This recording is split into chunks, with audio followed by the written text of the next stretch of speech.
আজ আর good morning বলে blog শুরু করতে পারলাম না। কালকের ব্লগেই তোমরা দেখেছো আমি আম শুকোতে দিয়ে অফিসে গেলাম আচার বানাবো বলে।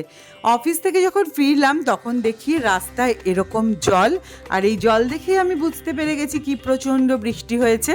বাড়িতে এসে শুনলাম বরুণ বলল শিলাবৃষ্টিও হয়েছে। রাতে আর ছাদে আসিনি, সকালে এসে গাছগুলো সোজা করে দিলাম। আর আমের অবস্থা তো একেবারেই বেহাল। শিলাবৃষ্টিতে জলে একদম খারাপ হয়ে গেছে। কি আর করা যাবে, ফেলে দিলাম। একটু তুলসী পাতা তুলে আনলাম সিল্কি মিল্কিদের জন্য। তারপরে এলো হচ্ছে গুট্টু।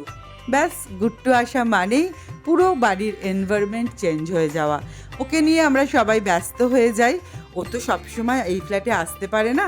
আজকে 1 মে রিয়ার এবং আমার দুজনেরই ছুটি, তাই ওকে নিয়ে এসছে। এখন ওর সাথে একটু খেলবো। আমার মনটা অনেকটাই ভালো হয়ে গেল। আজকের মতো টাটা।